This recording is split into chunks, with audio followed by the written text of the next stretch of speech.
अखण्डमण्डलाकारं व्याप्तं येन चराचरं तत्पदं दर्शितं येन तस्मै श्रीगुरुवे नमः। शङ्करं शङ्कराचार्यं केशवं बादरायणं शूद्रभाष्यकृतौ वन्ते भगवन्तौ पुनः पुनः। ईश्वरो गुरुरात्मेति मूर्तिभेदविभागिनी व्योमवद्यात्मदेहाय दक्षिणामूर्तये नमः।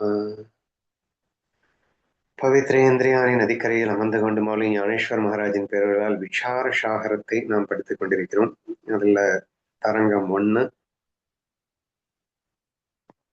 பார்த்து கொண்டிருக்கிறோம். ஸோ அதுல என்ன கடைசியா பார்த்தோம் அப்படின்னா, அனுபந்தங்கள் அப்படிங்கிறது என்னென்ன அப்படிங்கிறது தான் இந்த சாப்டர்ல சொல்லப்பட்டிருக்கு. மொத்தம் 4 அனுபந்தங்கள் அப்படின்னு சொல்லிட்டு அதுல அதிகாரி அப்படின்னு ஆரம்பிச்சு இன்னொரு 3 சொன்னாரு. அது இப்ப கரெக்டா ஞாபகம் வரல.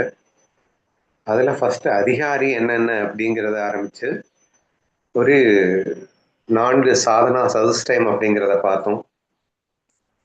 அதை தொடர்ந்து அது மட்டும் இல்லாம இன்னொரு 4ம் சேர்ந்து நாம இந்த ஞானி ஆவறதற்கு உண்டான பயிற்சி அப்படின்னு சொன்னார். அதாவது விவேகம், வைராகியம், சமாதி சட்க சம்பந்து, முமுட்சுத்துவம் 4 பிளஸ் சிரவணம் மரணம் நிதித்தியாசனம் 3 7 பிளஸ் தத்துவம் பதசோதனா இது 8. ஸோ இந்த தத்துவம் பதசோதனா அப்படிங்கிறது தான் இந்த ஃபைனல் பாயிண்ட்.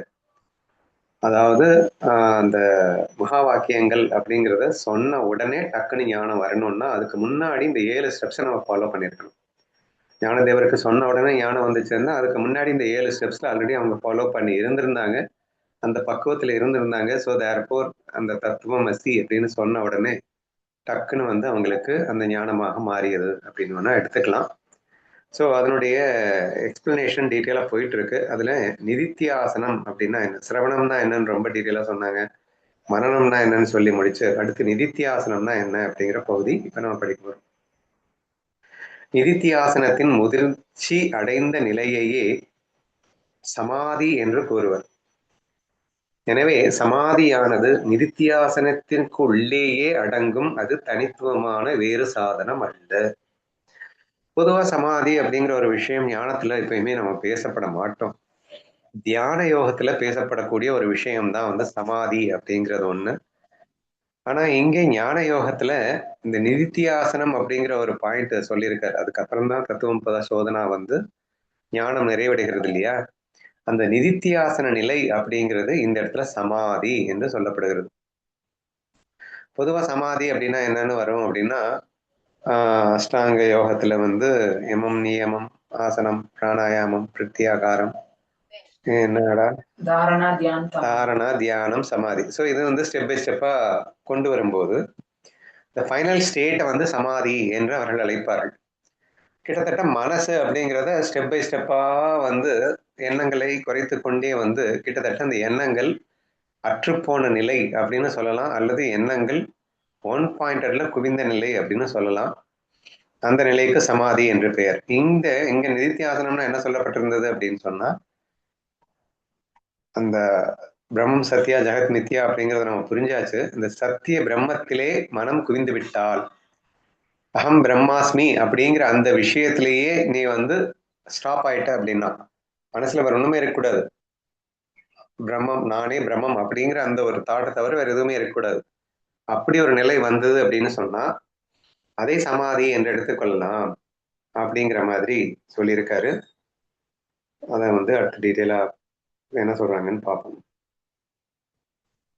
நிர்விகல்ப சமாதியில் 2 வகைகள். சமாதி என்பது திரிபுடி, அறிபவன், அறியப்படும் பொருள், அறிவு என்னும் 3 பாகங்கள் அற்ற நிர்விகல்ப சமாதியாகும். இது 2 வகைப்படும். சமாதியில ஆக்சுவலா வந்து இந்த மாயா அனுபவமே கிடையாது. இந்த மாயை தாண்டி அனுபவமாக மாறிவிடுகிறது. இங்க நான் அது அப்படி தியானம் வரைக்கும் கூட பாத்தீங்கன்னா தியானிக்கப்படும் பொருள் வேற, தியானிப்பவன் வேற அப்படிங்கிற மாதிரிலாம் இருக்கும். தியானத்தை கடந்து சமாதிக்கு என்ட்ரி ஆகும்போது அவன் அதுவாகவே மாறிவிடுவான். இப்போ மனதை கடந்த ஒரு அற்புத நிலை போல் அங்கே இருக்கின்றது அல்லவா.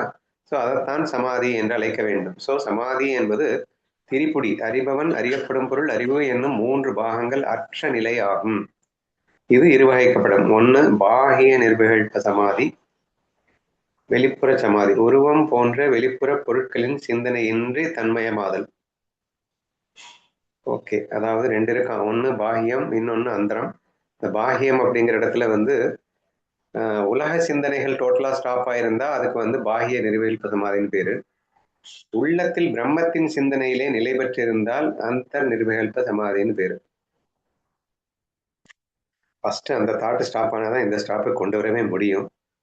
ஸோ பாஹ்ய நிர்விகல்ப சமாதி இல்லாம அந்த நிர்விகல்ப சமாதி எப்படி வரும்? ஸோ ஃபர்ஸ்ட் நமக்கு அலைபாயும் இந்த மனசை வந்து இந்த உலக விஷயங்கள் அலைபாஞ்சிட்டு இருக்கு, அந்த சிந்தனை டோட்டலா நிப்பாட்டி அது எங்க கொண்டு வரணும்? பிரம்மத்தின் சிந்தனையிலே நிலை பெற்று வைத்து விட்டால் இங்கே பாஹ்ய நிர்வகில்ப சமாதி, அந்த நிர்வகில்ப சமாதி என்றால் என்ன என்று புரிந்திருக்கும். இந்த அந்த நிர்வகில்ப சமாதி மீண்டும் நிர்வகிப்படும். ஆஹா, அப்படியா? சாஷாத்கார ரூப சமாதி, அசாத்கார ரூப சமாதி.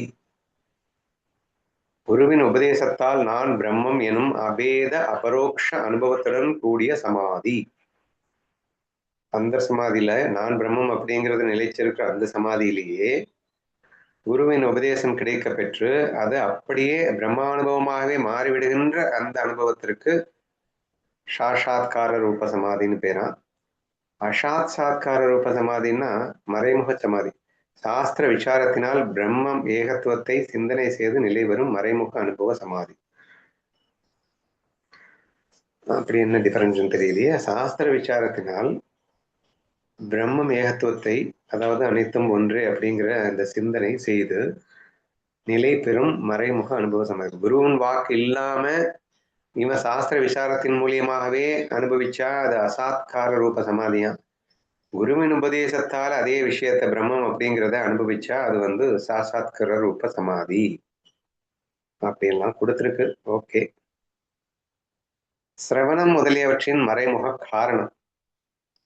சிரவணத்தால் சாஸ்திரங்கள் குறித்த ஐயமும் மனனத்தால் அறியப்படும் பிரம்மத்தை குறித்த ஐயமும் நீங்குகின்றன. ஏன் சிரவணம் மரணம் நிதித்தியாசனம் எல்லாம் பண்ணணும் அப்படிங்கிறத எக்ஸ்பிளைன் பண்ற மாதிரி எனக்கு தோணுது. சிரவணம் செய்யறதுனால என்ன நடக்குது அப்படின்னா, சாஸ்திரங்கள் குறித்த ஐயம். பொதுவா வந்து ஒவ்வொரு சாஸ்திரமும் என்ன சொல்லியிருக்கு அப்படிங்கிறத நம்ம வந்து சிரவணம் செய்ய செய்ய அதனுடைய விஷயங்களை தெரிஞ்சுக்கிறோம். நாமளா வந்து படிக்கும்போது தெரிஞ்சுக்கிறத விட கேட்கும்போது, ஒரு ஒரு குரு சொல்லி நம்ம கேட்கும்போது இந்த டவுட்ஸ் எல்லாம் நீங்குது அப்படின்னு சொல்ல வர்றாருன்னு நினைக்கிறேன். மனனத்தால் அறியப்படும் பிரம்மத்தை குறித்த ஐயமும். அவங்க சிரவணம்னாலே அகம் பிரம்மாஸ்மி மட்டும்தான் சிரவணம்னு சொல்லியிருந்தாங்க. பிரம்மத்தை பற்றி கேட்பது மட்டும்தான் சிரவணம்னே சொல்லியிருந்தாங்க. சரியா? அப்போ அது வந்து டவுட் இல்லாம ஓரளவு சாஸ்திரம் என்ன சொல்லியிருக்கு அப்படின்னா சாஸ்திர விஷயத்துல டவுட் இல்லாம சிரவணத்தை கேட்டு முடிச்சதுக்கு அப்புறமா நம்மளுடைய எக்ஸ்பீரியன்ஸின் அடிப்படையில உள்ளுக்குள்ள இருந்து 100 கொஸ்டினை கேட்பான்ல ஒருத்தன். ஸோ அவனுக்கு ப்ராப்பரா ஆன்சர் பண்ண வேண்டிய ஒரு அவசியம் ஏற்படுது. அந்த ஆன்சருக்கு மனனம்னு பேரு. மனனத்தால் அறியப்படும் பிரம்மத்தை குறித்த ஐயமும் நீங்குகின்றன. ஏற்கனவே இந்த 2 வார்த்தையை நம்ம யூஸ் பண்ணியிருந்தோம். அசம்பாவனா விபரீத பாவனா அப்படின்னு. வேதாந்த வாக்கியங்களை பிரம்மத்தை போதிக்கின்றனவா அல்லது வேறு ஒரு பொருளை போதிக்கின்றனவா எனும் ஐயத்தை போக்குவது சிரவணம்.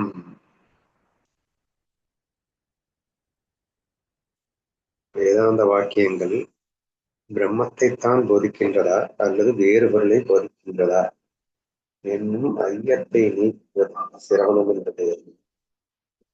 விபரீத பாவனைன்னா நான் உடல், நான் ஜீவன், நான் பிரம்மம் வேறு எனும் தவறான எண்ணத்தை போக்குவது விபரீத பாவனை. நித்தியாசனம் பத்தி பேசிட்டு இருந்தாரு. அடுத்து சிரவணம் முதலியவற்றின் மறைமுக காரணம் வருது.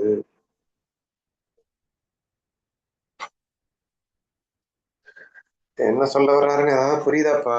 சம்பாவனை விபரீத பாவனைன்னு நம்ம ஏற்கனவே பார்த்தோம். அண்ணா ம் ஆனா இந்த சிரவணம் பண்றதால என்ன பிரயோஜனம், என்ன நடக்குது அப்படின்னா, வேதாந்த வாக்கியம் வந்து பிரம்மத்தை தான் சொல்லுதா இல்லாட்டி வேற ஏதாவது சொல்லுதா அப்படின்னு நமக்கு ஒரு கிளியர் கட் நமக்கு கிடைச்சிரும். இப்ப வந்து விஷ்ணு புராணம் படிக்கிறோம் வச்சுக்கோங்க, அதுல வந்து விஷ்ணுவை பத்தி தான் ஃபுல்லா வரும். ஆனா இந்த ம். வேதாந்த வாக்கியம், இந்த உபனிஷத் இதெல்லாம் எதை சொல்லுது அப்படின்னா பிரம்மத்தை பத்தி சொல்லுது. இது வந்து நம்ம சிரவணம் கேட்க கேட்க, ஓ பிரம்மத்தை பத்தி சொல்லுது அப்படின்னு நமக்கு ஒரு ஒரு விஷன், ஒரு கிளியர் கட்டம் கிடைச்சிரும் சிரவணம் பண்ண பண்ண. அதனால அந்த சந்தேகம், அசம்பாவனை நமக்கு நீங்குது.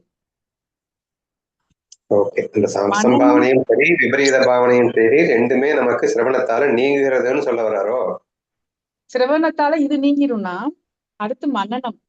மனநத்தால எது நீங்குது அப்படின்னா, பிரமேயகத சம்சயம். அதாவது இந்த இந்த நூல் வந்து, இந்த வேதாந்தம் வந்து எதை சொல்லுது? பிரம்மத்தை பத்தி சொல்லுது. அந்த பிரம்மம் தான் நானு அப்படிங்கிறதுக்கு வர்ற அந்த சந்தேகம் எல்லாமே நம்ம மனனம் பண்ண பண்ண அதுவும் நீங்கிரும். ஓகே. அடுத்து நிதித்தியாசனம். நிதித்தியாசனத்தினால என்ன நீங்குது அப்படின்னா, விபரீத பாவனை நீங்குது. விபரீத பாவனை அப்படின்னா, இந்த உடல் மனம் தான் நான் அப்படின்னு நினைச்சு நம்ம வந்து பண்ற எல்லாமே விபரீத பாவனை. நிதித்தியாசனம் நமக்கு அனுபவம் ஆக ஆக அந்த பரபிரம்மம் மட்டுமே நான், இதெல்லாம் வேஷம் அப்படின்னு நமக்கு அனுபவம் ஆக ஆக அந்த விபரீத பாவனை கூட நம்மளை விட்டு போயிடும் அப்படின்னு இந்த சிரவண மனன நிதித்தியாசத்தினால நமக்கு என்ன நடக்குது அப்படின்னு சொல்ல வரும். ஓகே, ஓகேம்மா. தேங்க்யூம்மா. ஆக்சுவலா என்ன சொல்ல வரேன்னா, சிரவண மரணத்தால நமக்கு சந்தேகங்கள் முற்றிலும் நீங்கி விடுகிறது. சந்தேகங்கள் நீங்கிய காரணத்தினால நிதித்தியாசனம் நம்மளால செய்ய முடிகிறது. நிதித்தியாசனம் செய்ய செய்ய என்ன ஆகும் அப்படின்னா, நான் உடல் அப்படின்னு நினைச்சிட்டு இருக்கிற வரைக்கும் தான் நமக்கு இந்த மாயா அனுபவத்துல சிக்கிட்டு அந்த ஒரு அனுபவம் நமக்கு ஏற்பட்டுட்டு இருக்கு, அஜ்ஞான அனுபவம். ஆனா நிதித்தியாசனம்ல என்ன பண்றோம் நம்மனா, சந்தேகம் முழுமையா நீங்க பெற்று பிரம்ம பாவனையில இருக்கோம். இருக்க இருக்க என்ன ஆகும், ஆட்டோமேட்டிக்கா நான் உடல், நான் பிரம்மம் வேறு அப்படிங்கிற அந்த தவறான எண்ணங்கள் இருக்கு இல்லையா, அந்த விபரீத பாவனை அது டோட்டலாவே நஷ்டமாயிடுது. அது நிதித்தியாசனம் மூலியமா நமக்கு கிடைக்குது. ஓகே, ஓகேம்மா, புரியுதுமா.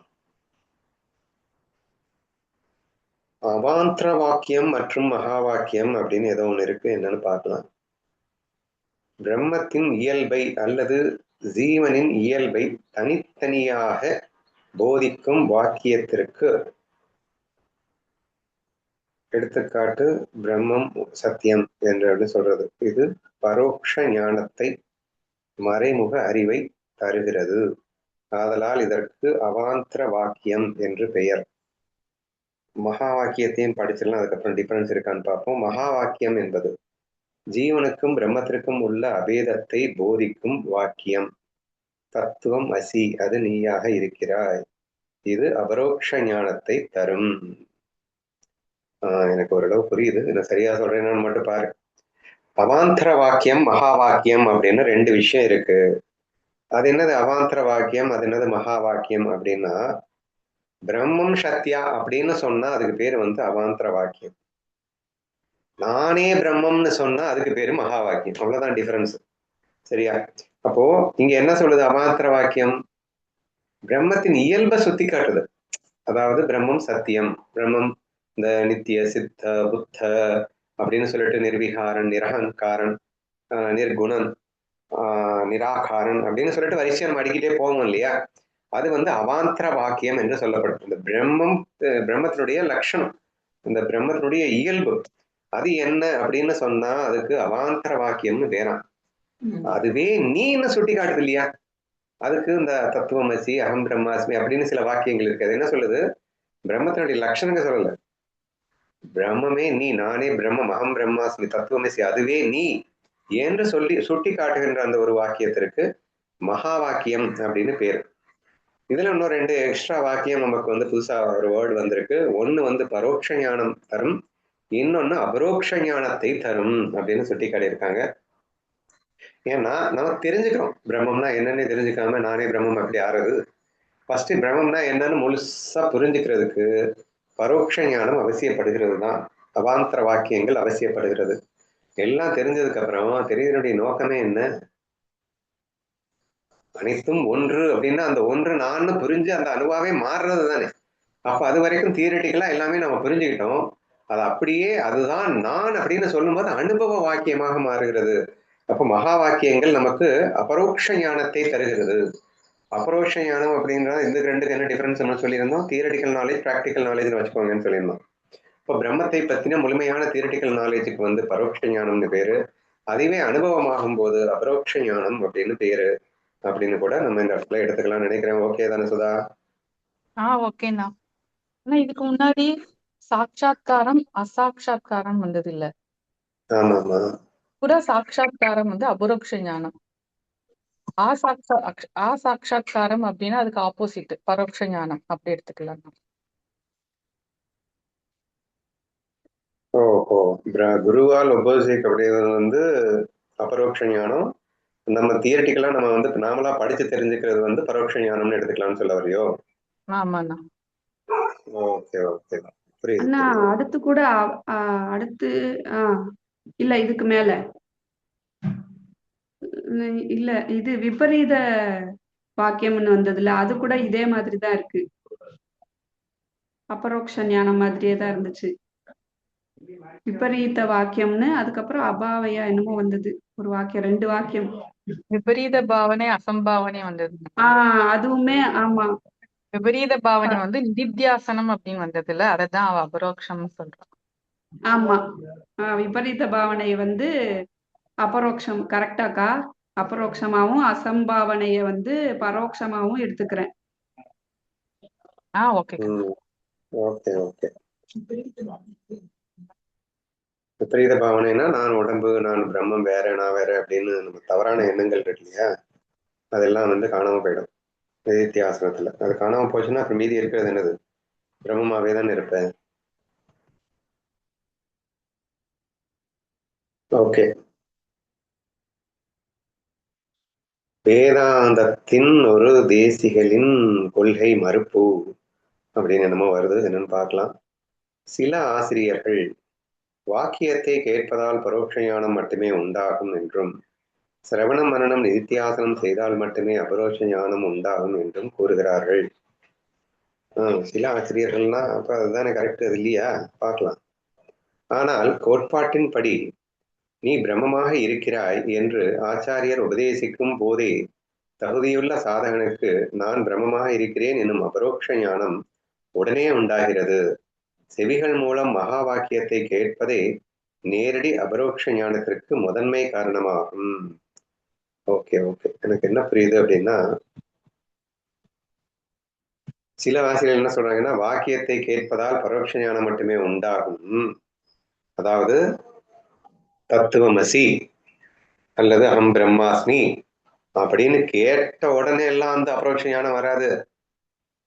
அகம் பிரம்மாஸ்மின்னு கேட்ட உடனே எப்படி வந்துடும்? இப்ப நான் கூட தான் சொல்லிட்டேன் தத்துவமசி அப்படின்னு நான் சொல்லிட்டேன் மீனாவை பார்த்து, அது ஞானி ஆயிட்டால. அப்ப கூட வந்து பரவச ஞானம் தான், நான் அதுவா இருக்கிறேன் அப்படின்றது அனுபவத்துக்குலாம் வராது. அதை வந்து மறுபடியும் சிரவணம் பண்ணணும், அதையும் மறுபடியும் மரணம் பண்ணணும், அதை வந்து நிதித்தியாசனத்துல கொண்டு போய் உட்கார வச்சு அதுக்கப்புறம் தானே அபரோஷ ஞானம் உண்டாகும் என்று ஒரு சிலர் மறுக்கிறாங்களாம். சரியா? ஏன்னா வேதாந்தம் என்ன சொல்லிச்சு அப்படின்னா, கடைசியில தத்துவம் பத சோதனாவில் உனக்கு ஞானம் கிடைச்சிருச்சுன்னு சொல்லிடுச்சு. சரியா? தத்துவமசின்னு காதுல கேட்ட உடனே உனக்கு ஞானி ஆயிடுவே அப்படின்னு சொல்லிடுச்சு. ஆனா அதுக்கு முன்னாடி ஒரு 7 பாயிண்ட போட்டுடுச்சு அப்படிங்கிறத ஒரு முக்கியமான விஷயம். பட் இந்த மாதிரி இல்ல தத்துவமசின்னு கேட்டதுக்கு அப்புறமும் கூட நம்ம வந்து அதுக்கப்புறமும் சிரவணம் மரணம் நிதித்தியாசனம்லாம் பண்ணணும் அப்படின்னு சிலர் சொல்லும் போது, இல்லை என்று இவர் என்ன சொல்றாருன்னா, நீ பிரம்மமாக இருக்கிறாய் என்று ஆச்சாரியர் உபதேசிக்கும் போதே, எக்ஸ்ட்ரா அந்த பிட்டு தான் இங்க முக்கியம், தகுதியுள்ள சாதகனுக்கு, ஃபர்ஸ்ட் 7 பாயிண்ட்ல தெளிவா உள்ள சாதகனுக்கு நான் பிரம்மமாக இருக்கிறேன் எனும் அபரோக்ஷ ஞானம் உடனே உண்டாகும். செவிகள் மூலம் மகா வாக்கியத்தை கேட்பதே நேரடி அபரோக்ஷ ஞானத்திற்கு முதன்மை காரணமாகும்.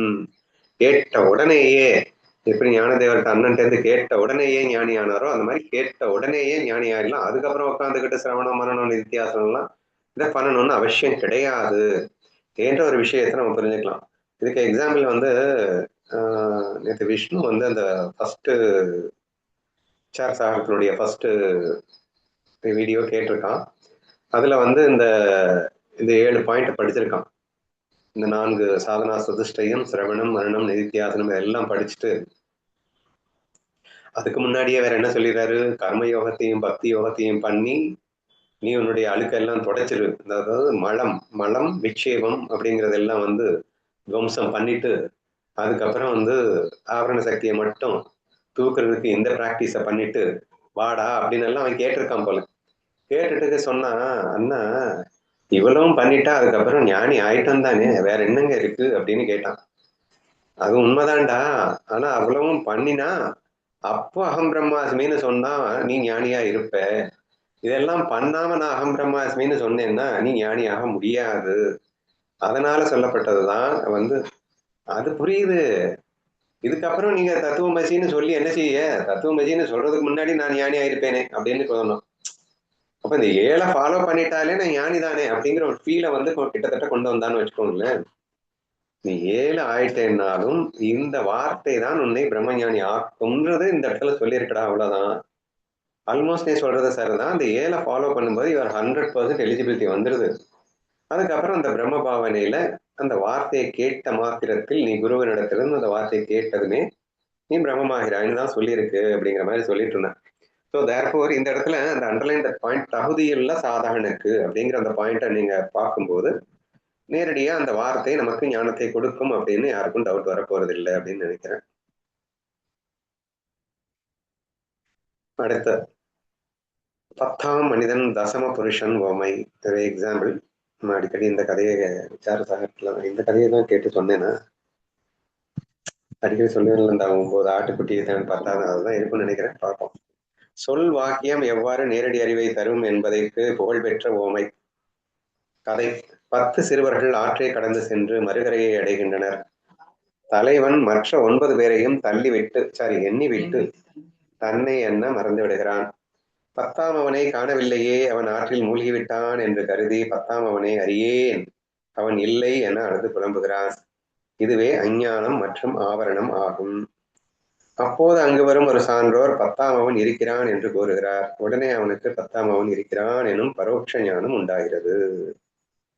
ஃபர்ஸ்ட் பரோட்ச ஞானம், 10ஆம் அவன் இருக்கிறான்டா 10வது அப்படின்னு சொன்ன உடனே பரோட்ச ஞானம் உண்டாயிருக்கான்.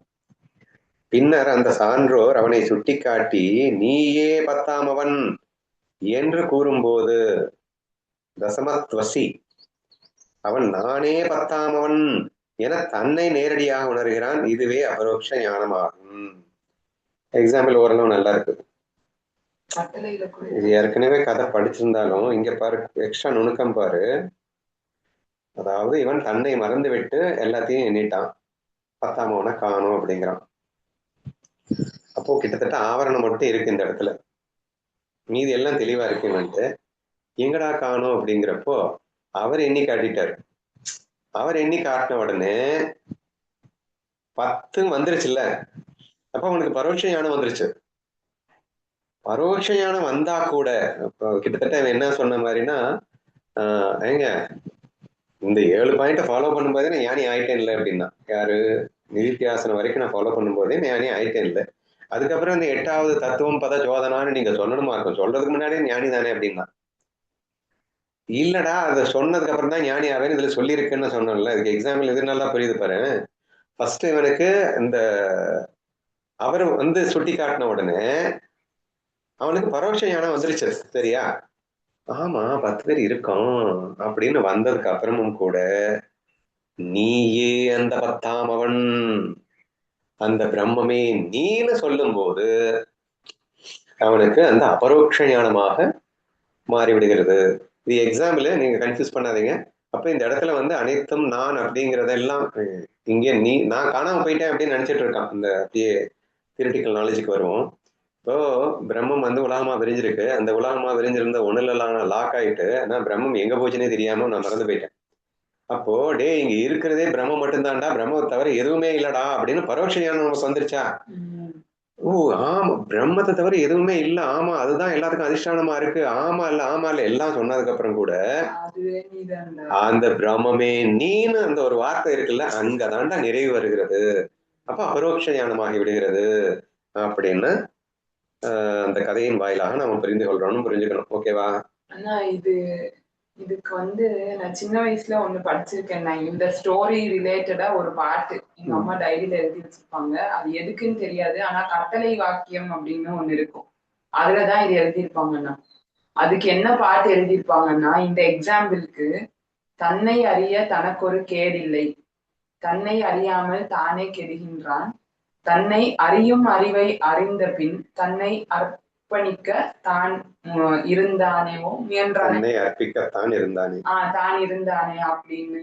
ஆனா அதுக்கு வந்து இந்த எக்ஸாம்பிள் இருக்கும்னா, ஃபர்ஸ்ட் வந்து தன்னை அறிய தனக்கு கேடில்லை, தன்னை அறியாம அவனே கெட்டு போயிட்டு நான் இல்லை அப்படின்னு ஒருத்தனை விட்டதுனால நான் தன்னை வந்து விட்டுட்டு கெட்டு போய் கிடக்குறான். தன்னை அறியும் அறிவை அறிந்த பின் குரு வந்து சொல்லிட்டாரு, டே அது நீதான்டா அப்படின்னு. அதுக்கப்புறம் நான் பிரம்மத்தை கிட்ட அவன் வந்து ஐக்கியம் ஆயிடுறான் அப்படின்னு இப்போ படிச்ச ஞாபகம். அப்படியா? திரும்ப ஒரு பாட்டு மாதிரி இல்ல பேசிட்டு இருக்க. இல்ல, அந்த எக்ஸாம்பிளுக்கு எங்க அம்மா இந்த பாட்டு எழுதி வச்சிருந்தாங்க. ஓகே ஓகே சரி. அந்த கதையில அபரோக்ஷ ஞானத்துக்கு உண்டான விளக்கம் புரிஞ்சிருக்கும்னு நினைக்கிறேன். தாத்பரியம்: பிரம்மம் இருக்கிறது எனும் அவாந்தர வாக்கியம் பரோட்ச ஞானத்தை தரும். நீயே பிரம்மமாக இருக்கிறாய் எனும் மகா வாக்கியம் நானே பிரம்மம் எனும் நேரடி அபரோக்ஷ ஞானத்தை தரும். பொருளான பெட்டரா புரிஞ்சிருச்சு. சிரவணம் முதலியவற்றின் உண்மையான பயன்பாடு: மகா வாக்கியமே நேரடி ஞானத்தை தரும் ஆற்றல் கொண்டது. எனினும் ஒருவனின் மனதில் அசம்பாவனா, விபரீத பாவனா எனும் தோஷங்கள் இருந்தால் மகா வாக்கியத்தை கேட்டாலும் ஞானம் நிலைக்காது. தெளிவா வந்துருச்சா? நம்ம படிச்சது எல்லாமே அப்படியே வருதா?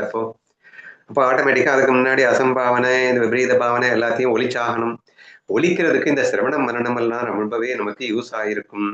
அதனால அதெல்லாம் பண்ணிட்டு அதுக்கப்புறம் இந்த மகா வாக்கியத்தை கேட்கும் போதுதான் நமக்கு முழுசா நமக்கு ஞானம் வருது. இந்த தடைகளை நீக்குவதற்கே சிரவணம் மரணம் நிதித்தியாசனம் ஆகிய சாதனங்கள் தேவைப்படுகின்றன.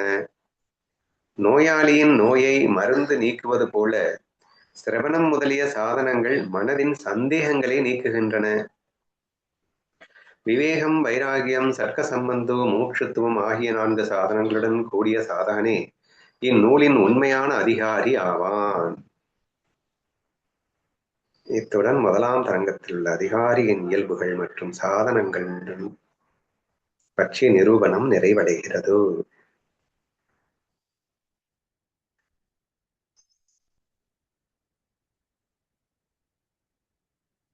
சரி, இப்போ அதிகாரி நம்ம கம்ப்ளீட் பண்ணிட்டோம். சரியா? அனுபந்தத்துல மொத்தம் 4ன்னு சொல்லியிருந்தோம். அடுத்து இதுக்கு என்னன்னு பார்ப்போம். அர்த்த சம்பந்த வர்ணனம் என்னும் இருக்கு. நூலுக்கும் பொருளுக்கும்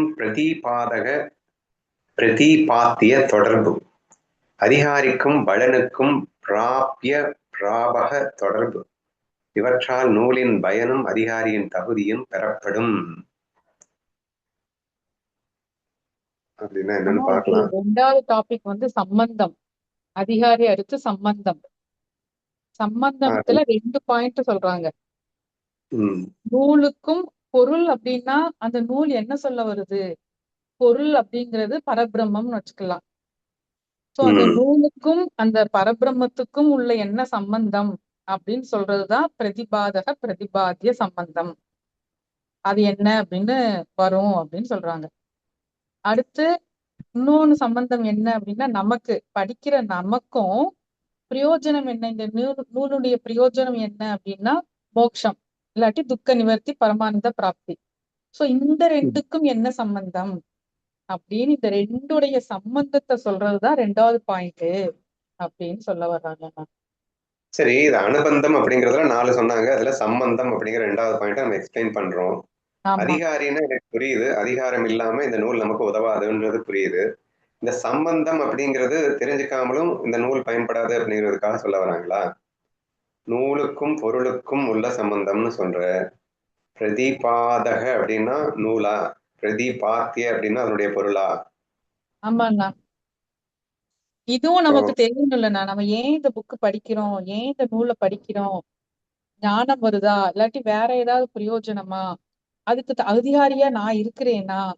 சோ இந்த மாதிரி அதிகாரியா இருக்கிற எனக்கும் இந்த நூலுக்கும் நான் எதுக்காக படிக்கிறேன்? அந்த பரபிரமம்ங்கிற அந்த பிரயோஜனம், விஷயம், இந்த 3க்குமே என்ன சம்பந்தம்? இது தெரிஞ்சாதான் நம்ம இன்னும் நல்லா இதுல டீப்பா போய் நம்ம வந்து இது கரெக்ட் அப்படின்னு நம்ம உள்ள போறதுக்கு கரெக்டா இருக்கும். சோ அதனால இதையும் சேர்த்து சொல்லிருவாங்க. புரியுது. சோ அதிகாரம் பெற்ற பிறகும் கூட இந்த நூலுக்கும் பொருளுக்கும் உள்ள சம்பந்தத்தை தெரிந்து கொள்வது மிகவும் முக்கியம். அதிகாரிக்கும் பலனுக்கும். சோ இப்ப அதிகாரி எனக்கு வந்துருச்சு, ஆனா இதனுடைய பலன் என்ன அப்படிங்கிறத உள்ள தொடர்பு என்ன அப்படிங்கிறத தெரிஞ்சுக்கணும் அப்படிங்கிறது பேர் தான் சம்பந்தமா. சரி, அதை இப்ப தெரிஞ்சுக்க அதுக்கு போறோம். பேர் என்ன ரெண்டாவதுக்கு? சம்பந்தம். சம்பந்தம். இவற்றால் நூலின் பயனும் அதிகாரியின் தகுதியும் பெறப்படும். ஸோ அந்த அதிகாரியின் தகுதி இருக்கிறதுனால இந்த நூலின் உண்மையான பயன் இது தெரிஞ்சுக்கிறதுனாலதான் நம்ம அடைய போறோம் அப்படின்னு சொல்ல வராருன்னு நினைக்கிறேன். பார்க்கலாம். பிரதிபாதக பிரதிபாத்திய சம்பந்தம் அப்படின்னா நூலுக்கும் விசாரசாகரம் என்ற நூலுக்கும் அதன் விஷயத்திற்கும் உள்ளது. நூல் என்றால் பிரதிபாதகம், விளக்குகிறது. விஷயம் என்றால் பிரதிபாத்தியம், விளக்கப்படுவது. சரி, விசாரசாகரம் அப்படிங்கிறது எந்த விஷயத்தை விளக்குறதுக்காக வந்தது. பிரதிபாதகம், பிரதிபாத்திய அதெல்லாம் ரொம்பலாம் நம்ம போட்டு ஜஸ்ட் என்னன்னு மட்டும் புரிஞ்சுக்கோ. எல்லா வார்த்தைகளும் தெரிஞ்சுக்க முடியாது. எல்லாரும் சுதவாயிட முடியுமா என்ன? நூலுக்கும் அதன் விஷயத்திற்கும் அப்படின்னு சொல்லும்போது இப்போ எனக்கு ஒரு அதிகாரம் வந்துருச்சு, இந்த நூலை படிக்கக்கூடிய அதிகாரம் எனக்கு வந்துருச்சு. ஆனாலும் அதுக்கப்புறம் இந்த நூல்ல உள்ள விஷயம் என்ன அப்படிங்கறத தெளிவா புரிஞ்சுக்கக்கூடிய ஒரு விஷயம். பிரதிபாதம், விஷயம், பிரதிபாத்தியம், விளக்கப்படுகிறது. சரியா? என்ன விஷயம் அப்படின்றது விளக்கப்படுகிறதுன்றதோட நெக்ஸ்ட் வந்து பலன், மோட்சம் அதிகாரிக்கும் பலனுக்கும் அதிகாரிக்கும் உள்ளது. பலன் என்பது பிராபியம், அடையத்தக்கது. அதிகாரி என்பவன் பிராபகன், அடைபவன். ஒன்னும் புரிய வேண்டாம். இதுல நான் சிம்பிளா ஒரு வரி என்ன புரிஞ்சுக்கிறேன் அப்படின்னா, அதிகாரி வந்துருச்சு இல்ல, இந்த அதிகாரி என்ன பலன் அடைய போறான், இந்த நூல்ல என்ன சொல்லப்பட்டிருக்கு, இவன் என்ன பலனை அடைய போறான், அவ்வளவுதான். ரொம்ப எல்லாம் போட்டு உழப்பிக்காத. சரியா? மொத்தம் இன்னொன்னு நான் நிறைய சம்பந்தம் சொல்றாரு, 4 வருது.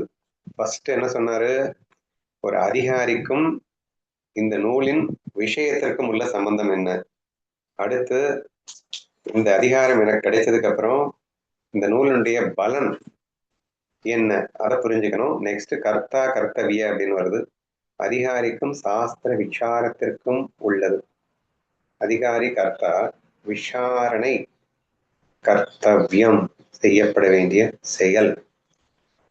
இது ஏதாவது கொஞ்சம் சொல்லட்டா? ஆமா, நான் மொத்த சம்பந்தம் 4 வரும். இவங்க 2 தான் சொன்னாங்க அப்படின்னு 2 சொன்னோம், இன்னும் 2 கொடுத்துட்டாங்க. கர்த்தா அப்படின்னா அதிகாரியா இருக்கிற நம்மளை குறிக்கும். கர்த்தவியம் அப்படின்னா நம்ம விசாரணை பண்ணணும். அதிகாரியா இருந்தாலும் இந்த சாஸ்திர விசாரணை அப்படிங்கறது நம்ம பண்ணணும். இந்த 2க்கும் என்ன சம்பந்தம்? அந்த வேர்டை விட்டுடலாம். நான் இந்த பாயிண்ட் மட்டும் நம்ம கர்த்தவியம்ங்கிறது, அதான் கர்த்தவியம்ங்கிறது டியூட்டின்னு எடுத்துக்கலாம்ல. நம்மளுடைய டியூட்டி என்ன? ஓகே, நம்மளுடைய டியூட்டியே விசாரணை பண்றதுதான். ஓகே. கர்த்தவியம் அப்படிங்கிறது அந்த சம்பந்தம் என்ன அப்படிங்கிறது. நெக்ஸ்ட் அது என்னது, ஜன்னிய ஜனக, நூலுக்கும் ஞானத்திற்கும் உள்ளது. நூல் ஜனகம், ஞானத்தை தோற்றுவிப்பது. ஞானம் ஜன்னியம், நூலால் தோன்றுவது. இந்த நூலினால் நமக்கு ஞானம் வந்து நமக்கு புதுசா தோற்றுவிக்கிறது, உற்பத்தி ஆகுது அப்படின்னு. அதான் 4மே ஒன்னோட ஒண்ணு ரிலேட்டடா தான் இருக்கு. இன்னும் புதுசா எல்லாம் இருக்கு. பேர் தான் டிஃபரெண்டா இருக்கிற மாதிரி எனக்கு தெரியுது.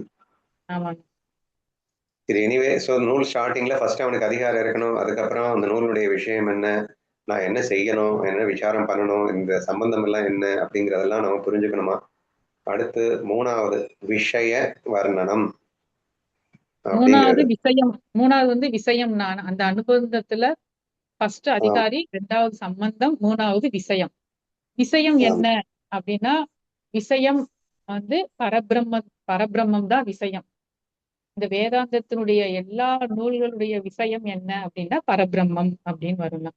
அதுதான் விஷயம் அப்படின்னு இதன் மூலமா சொல்ல வரும். ஜீவ பிரம்ம ஐக்கியமே இந்த நூலின் விஷயம்னு சொல்லியிருக்காரு. ஜீவ பிரம்ம ஒற்றுமையே இந்நூலின் விஷயம் என்பர் அறிஞர்கள். இதில் வேற்றுமை காண்பவன் அறிவிலி, வேதாந்தத்திற்கு எதிரியாகி விடுவான். ஸோ அப்ப கண்டிப்பா நம்ம இந்த புக்கை படிக்கிறதுக்கு முன்னாடி ஜீவ பிரம்ம ஐக்கியமே இந்த நூலின் விஷயம் அப்படிங்கிறத புரிஞ்சுக்கிட்டு நம்ம படிக்க ஆரம்பிக்கணும் அப்படிங்கிறதுக்காக சொல்லப்பட்டது 3வது பந்தம், அனுபந்தம். ஜீவனுக்கும் பிரம்மத்திற்கும் உள்ள ஏகத்துவம், அபேதம் மட்டுமே இந்நூலின் முதன்மை விஷயமாகும். வேதம் முழுவதும் இதையே போதிக்கிறது. ஜீவ பிரம்ம பேதத்தை கூறுபவர்கள் வேதாந்தத்திற்கு எதிரானவர்களே அப்படின்னு சொல்லி இந்த விஷயத்தை முடிச்சாச்சா. அடுத்து பிரயோஜனம்னு ஒண்ணு சொல்லியிருந்தாரு 4வது அனுபந்தமா. அது என்னன்னு பார்க்கலாம். பரமானந்த பிராப்தி, அதுதான் பிரயோஜனம். சம்சார துயரத்தின் அத்தியந்த நிவர்த்தியுமே பிரயோஜனமாகும்.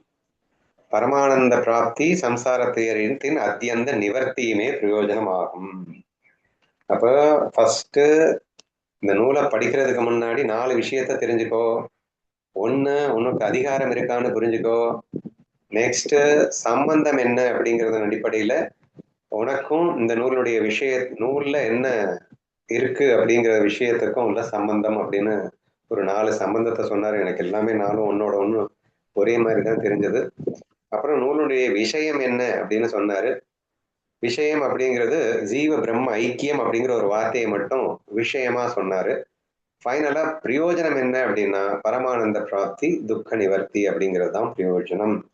ஸோ இந்த 4ஐயும் நீ முதல்ல புரிஞ்சுக்கிட்டு புக்கை படிக்கணும் அப்படிங்கிறதுக்காக ஆரம்பிச்சதுதான் இந்த புஸ்தகம். நூலின் பயன் குறித்த ஐயமும் தெளிவும், சம்சார துன்பத்தின் வேறான அஞ்ஞானம் நீங்குவதும் பரமானந்தத்தை அடைவதும் மோட்சத்தின் வடிவம் ஆகும். மோக்ஷம் துக்க நிவர்த்தி ஆனந்த பிராப்தி, இடைக்கால பயன் அவாந்தர பிரயோஜனம் ஞானம், கவித்துவ வடிவிலான ஐயமும் முதன்மை கேள்வியும். வார்த்தையெல்லாம் போட்டு கன்ஃபியூஸ் ஆகாது. நீங்க இதுல என்ன சொன்னீங்க? அந்த 4 பிரதிபாத்தியம் பிரதிபாசிக்கம் அதுவா? அதெல்லாம் விடு. அது என்ன ஒரு 4 சொன்னீங்கல்ல, அதெல்லாம் எதுக்கு? அதெல்லாம் போட்டு குழம்பும், அதெல்லாம் வேணாம். சம்பந்தம் பிரயோஜனம் வந்து ஜீவ பிரம்ம ஐக்கியம் எதுக்குன்னா bliss attain பண்றது. விஷயம் அப்படிங்கிறது ஜீவ பிரம்ம ஐக்கியம். 3வது அனுபந்தத்துல விஷயம்னு சொல்லியிருந்தாரு. விஷயம் என்னன்னா ஜீவ பிரம்ம ஐக்கியமே இந்த புக்கோட விஷயம்னு புரிஞ்சுக்கிறது. 4வது பிரயோஜனம்னு ஒரு அனுபந்தம் சொல்லியிருந்தாரு. அந்த பிரயோஜனம்னா என்னன்னா துக்க நிவர்த்தியும் பரமானந்த பிராப்தியும், இது பிரயோஜனம். அவ்வளவுதான். சம்சார துன்பத்தின் வேறான அஞ்ஞானம் நீங்குவதும் பரமானந்தம் அடைவதும் மோட்சத்தின் வடிவமாகும். முக்கிய பயன் மோட்சம் துக்க நிவார்த்தி ஆனந்த பிராப்தி, இடைக்கால பயன் ஞானம், கவித்துவ வடிவிலான ஐயமும் முதன்மை தோல்வி. எப்போதும் அடைந்துள்ள நித்திய பிராப்த ஆத்ம பொருளான பரமானந்தத்தை புதிதாக அடைதல் என்று கூறுவது எப்படி சாத்தியம்? அடைபடாத ஒரு பொருளைத்தானே புதிதாக அடைய முடியும். ஏற்கனவே அடைந்திருக்கும் பொருளை அடைவதாக கூறுவது பொருந்தாதே. இப்போ இந்த நூலினுடைய பிரயோஜனம் என்னன்னு பார்க்கும்போது என்ன பார்த்தோம் அப்படின்னா பரமானந்த பிராப்தி அப்படின்னு பார்த்தோம், துக்க நிவர்த்தின்னு பார்த்தோம். ஆனா பரமானந்த பிராப்தி அப்படின்னு சொல்லும்போது புதிதாக ஏதோ ஒன்று அடையப்படுவது போன்ற ஒரு விஷயம் வந்துருச்சா, உடனே டவுட் வந்துருச்சு. ஏயா, பிரம்மங்கிறது எப்போதும் அடையப்பட்டது, அது நித்திய பிராப்தம்னு சொல்லிட்டு இருந்தீங்க. இப்ப என்னடா நூலினுடைய பிரயோஜனத்துல பரமானந்த பிராப்தி அப்படிங்கிறீங்க, எங்கேயோ இடிக்குதே அப்படின்னு ஒரு வேலை உங்களுக்கு டவுட் வந்துருச்சுன்னா அப்படின்னு அந்த டவுட்டை வைக்கிறாரு. டவுட்டுக்கு உண்டான விளக்கத்தை அவரே கொடுக்குறாரான்னு பார்ப்போம். சோ எப்போதும் அடைந்துள்ள ஆத்ம பொருளான பரமானந்தத்தை புதிதாக அடைதல் என்று கூறுவது எப்படி சாத்தியம்? அடையப்படாத ஒரு பொருளைத்தானே புதிதாக அடைய முடியும்.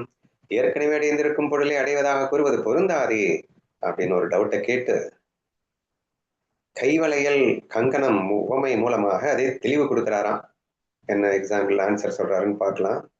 ஒருவன் தன் கையிலேயே வளையலை அணிந்திருக்கிறான், ஆனால் மயக்கத்தினால் பிராந்தியினால் என் கைவளையல் தொலைந்து விட்டது என்று தேடி அழுது புலம்புகிறான்.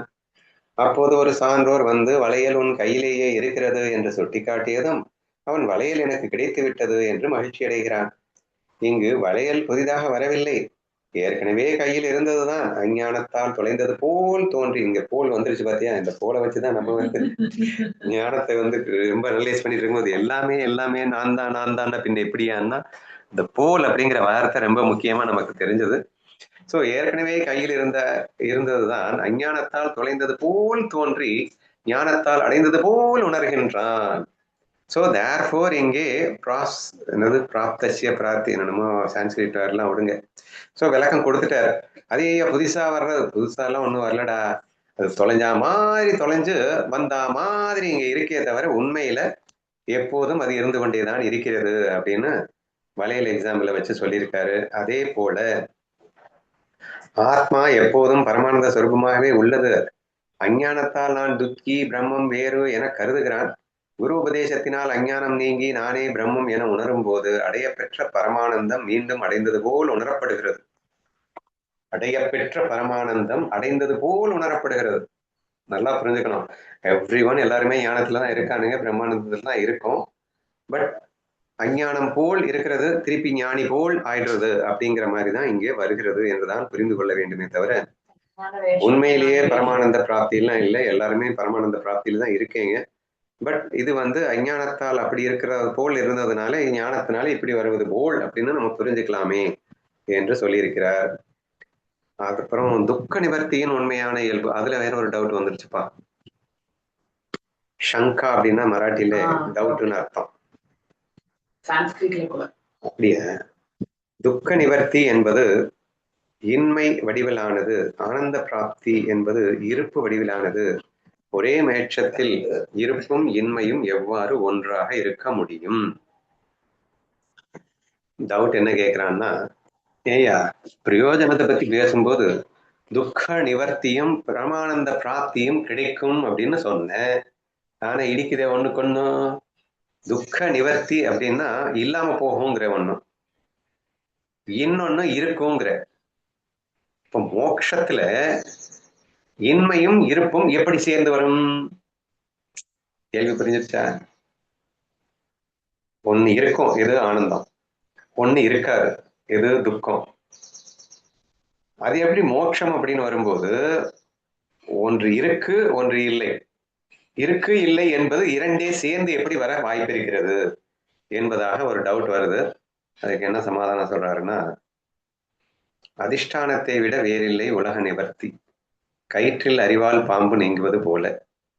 அதாவது இருளில் கயிற்றை பார்த்து பாம்பு என அஞ்சும் போது விளக்கு வெளிச்சத்தில் பாம்பு இல்லை என்று தெரிய வருகிறது. இந்த பாம்பின் நிவர்த்தி என்பது கயிறு என்னும் அதிஷ்டானத்தை தவிர வேறில்லை. அதுபோல அஞ்ஞானத்தால் தோன்றும் பிரபஞ்ச துன்பங்களின் நிவர்த்தி என்பது அதன் அதிஷ்டானமாகிய பிரம்ம வடிவமே ஆகும். எனவே துக்க நிவர்த்தியும் சச்சிதானந்த பிரம்மஸ்வரூபமே தவிர வேறன்று. இதனால் இருமை தோஷம் ஏற்படாது. எனக்கு புரிஞ்சிருச்சு, உங்களுக்கு நான் புரிய வைக்கிறேன். புரியுதான்னு பாருங்க. ஃபர்ஸ்ட் டவுட் என்னன்னா, என்னடா சொல்ற? இல்லண்ணா, நீங்க நடிகன் வேஷம், நடிகனே வேஷமா வர்றான் அப்படின்னு சொல்வீங்கல்ல, இந்த வேஷமே யாருன்னா நடிகன் தான், நடிகன் மட்டும்தான். அதனால இன்மை இருப்பு அப்படின்னு சொல்ல வேண்டிய அவசியம் இல்லை, ஒண்ணுதான் இருக்கு அப்படின்னு அண்டர்ஸ்டாண்ட் பண்ணிக்கிட்டேன்னு சொல்ல வந்தேன். நீ கரெக்ட் தான், நீ சொன்னதும் ஓகே தான். ஸோ இங்க ரெண்டு இல்லவே இல்ல. துக்க நிவர்த்தின்னு துக்கம்னு என்னமோ ஒண்ணு இருந்து அதுக்கப்புறமே இல்லாம போச்சு அப்படின்னு எல்லாம் இல்ல. துக்கமா இருந்ததே அதிஷ்டானம் தான். அதிஷ்டானத்தை பிடிக்கும் போது அங்க துக்க நிவர்த்தி அப்படின்னா அது சும்மானாச்சுக்கு இருந்தது, இருந்த மாதிரி இருந்ததே தவிர உண்மையில இல்ல. அப்ப நீ எப்ப நீ பிரம்மம்னு புரிஞ்சுக்கிறியோ அப்போ ஆட்டோமேட்டிக்காவே உண்மையில் இல்லாத துக்கம் இல்லாமலே போய்விடுகிறது, உண்மையாக இருக்கின்ற ஆனந்தம் உண்மையாகவே இருந்து விடுகிறது. அப்போ இந்த பிரம்மம் ஆகாத வரைக்கும் தான் உனக்கு டுவாலிட்டி இருந்தது. துக்கம்னு ஒண்ணு இருக்கு, சுகம்னு ஒண்ணு இருக்கு. நான் இப்ப துக்கத்துல இருக்கேன், நான் இப்ப சுகத்துல இருக்கேன். இதையெல்லாம் நீ நீ இந்த பரமானந்தத்தை, அதாவது பிரம்மத்தை அடையாத வரைக்கும் தான். நீ பிரம்மத்தை அடைஞ்ச மொமெண்ட்லயே துக்கம் இருந்தது போல் இருந்தது, அது இப்ப இல்லாம போயிடுச்சு. பரமானந்தம் இருந்து கொண்டே இருப்பது அது இப்போது கிடைச்ச மாதிரி ஆயிடுச்சு. அப்ப இந்த அதிஷ்டானத்துலதான் அந்த ரெண்டும் தோற்றமாக இருந்தது. இப்ப அதிஷ்டானத்துல நீ பிடிச்சதுக்கு அப்புறமா ஆட்டோமேட்டிக்கா துக்கம் காணாம போகிறதும் பரமானந்த பிராப்தி அப்படிங்கிறதும் அது ரெண்டு மாதிரி சப்தத்துல தெரிஞ்சா கூட அது ஆக்சுவலா இதுவே தான் அதுவாக இருக்கிறது அப்படிங்கிற ஆஸ்பெக்ட்ல இருந்து பாத்தீங்கன்னா இது ரெண்டுன்னு நீங்க கன்ஃபியூஸ் ஆக வேண்டிய அவசியம் இல்லை. அதாவது ஒண்ணு, நீ பிரம்மம் ஆகிட்ட போகுது ஆட்டோமேட்டிக்காவே துக்க நிவர்த்தி கிடைக்குது அப்படின்னா அங்க ஆல்ரெடி துக்கம் இல்லை. துக்கம் ஏற்கனவே இருந்தது இல்லாம போச்சுன்னு சொன்னாதானே அப்போ ஒண்ணு போயிட்டு ஒண்ணு வந்துச்சுன்னு சொல்றதுக்கு. அங்க துக்கம் போல் இருந்தது, அவ்வளவுதான்.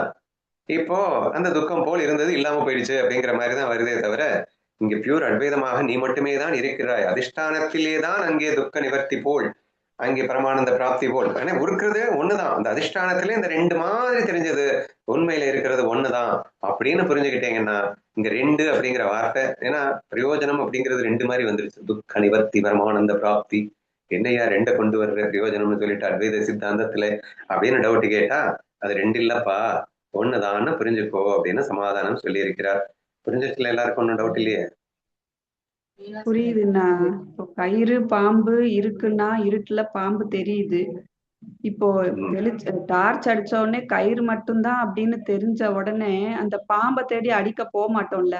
அந்த கயிறு மட்டும்தான், நான் மட்டும்தான் இருக்கேன் அப்படின்னு தெரிஞ்சதுக்கு அப்புறம் என்னுடைய கற்பனை தான் இங்க உலகம் அப்படிங்கும்போது, ஒருத்தர் துக்கம் கொடுத்தாலும் என் கற்பனை தானே. கயிறே இங்க பாம்பா ஆயிருக்கு, இருக்கிறது கயிறு மட்டும்தான் அப்படிங்கும்போது, அங்க டார்ச் அடிச்ச மாத்திரத்துல கயிறு மட்டும்தான் தெரியுது அப்படிங்கும்போது அங்க எதையும் அடிக்கணும் மாத்தணுங்கிறதே இல்லை இல்லைண்ணா.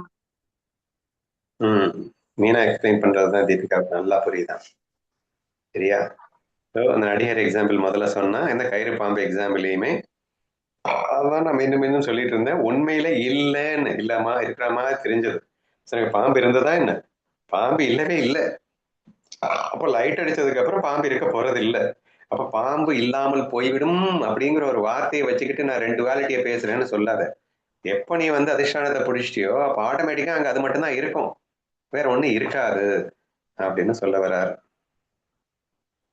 அஞ்ஞானத்தால் தோற்றமாய் தோன்றுகின்ற பிரபஞ்ச துன்பங்களின் நிவர்த்தி. புரியுதா? அழகா எவரை எக்ஸ்பிளைன் பண்ணியிருக்காரு. அஞ்ஞானத்தால் தோன்றுகின்ற பிரபஞ்ச துன்பங்களின் நிவர்த்தி என்பது அதன் அதிஷ்டானமாகிய பிரம்ம வடிவமே ஆகும். அப்ப என்னது? பிரபஞ்ச துன்பம் என்பது அதிஷ்டானமாகிய பிரம்ம வடிவமே ஆகும். அப்ப துன்ப நிவர்த்தி என்பதும் இங்கே அதிஷ்டானமாகிய பிரம்மவே ஆகும். துன்பமாக தோன்றுது, பிரம்ம துன்பம் தீந்தா மாதிரி தெரியுது, அட எல்லாமே இங்கே அதிஷ்டானமாகிய பிரம்ம வடிவமே ஆகும். எனவே துக்க நிவர்த்தியும் சச்சிதானந்த பிரம்ம பிராப்தி சுரூப் துக்க நிவர்த்தியும் சச்சிதானந்த பிரம்மஸ்வரூபமே தவிர வேறன்று. துக்க நிவர்த்தி அப்படிங்கிறது என்னமோ இல்லை, இதுவும் சச்சிதானந்த ஸ்வரூபத்திலேயே தான் இருக்கு. இன்னும் துக்க நிவர்த்தின்னு கூட சொல்ல வேணாம், துக்கமும் கூட சொல்லிடலாம். துக்கம் துக்க நிவர்த்தி எல்லாமே சச்சிதானந்த ஸ்வரூபத்திலேயே தவிர வேறன்று. இதனால் இருமை தோஷம் ஏற்படாது அப்படின்னு சொல்லியிருக்காரு. அவ்வளவுதான் ஃபர்ஸ்ட் தரங்கத்தையும் நம்ம முடிக்க போறோம். மொத்தம் 7 தரங்கம் தான். அதுல ஃபர்ஸ்ட் தரங்கமே முடிக்க போறோம். 4வது தானே, 4ல இருந்து தானே நமக்கு விஷயம் நிறைய இருக்கு. மங்கள ஸ்லோகத்தோட முடிக்கிறாரு. எவன் இந்த முதலாம் தரங்கத்தை உடனே படிக்கிறானோ அவன் குருவின் அருளால் உடனே முக்தி அடைவான் என்று தாது தீனதையால் கூறுகிறார். 4 தானே சொன்னீங்க, 2 தான் இப்ப சொல்லிருக்கீங்க. அதுக்குள்ள முடிக்க போகுதுன்னு சொல்லிட்டீங்க. அதிகாரி அப்புறம் சம்பந்தம் 2 தானே, அதுல 4 சொல்லிருந்தாங்கல்ல. விஷயம் பிரயோஜனம் 4மே வந்துருச்சு இல்ல. மூணாவது பேர் தான் விஷயம். இந்த பிரதிபாத்திக பிராசிக இருக்க விஷயம் பிரதி இது கிடையாது. சரி, ஓகே. சம்பந்தத்துல ஒரு 4 சொல்லியிருந்தாரு, போட்டு கன்ஃபியூஸ் பண்ணாத. 4ம் ஒரே விஷயத்தை தான் டிஃபரெண்டா சொல்லிட்டு இருக்கு. சரி சரி, ஓகே. 3வது வந்து விஷயம், 4வது தான் வந்து பிரயோஜனம். சரி, இந்த முதலாம் தரங்கத்தை படிச்ச உடனேயே குருவின் அருளால முக்தி கிடைச்சிருமா என்று தாது தீனதயாளன், அது யாருன்னு தெரியாது எனக்கு, சாதுவோ தாதுவோ தப்பா போட்டுச்சான்னு தெரியல, கூறுகிறார். ஸ்ரீ விசார சாகரே அனுபந்த சாமானிய நிறுவனம் நாம முதலாம் தரங்கம் முற்றும் ஃபர்ஸ்ட் சாப்டர் முடிச்சாச்சு.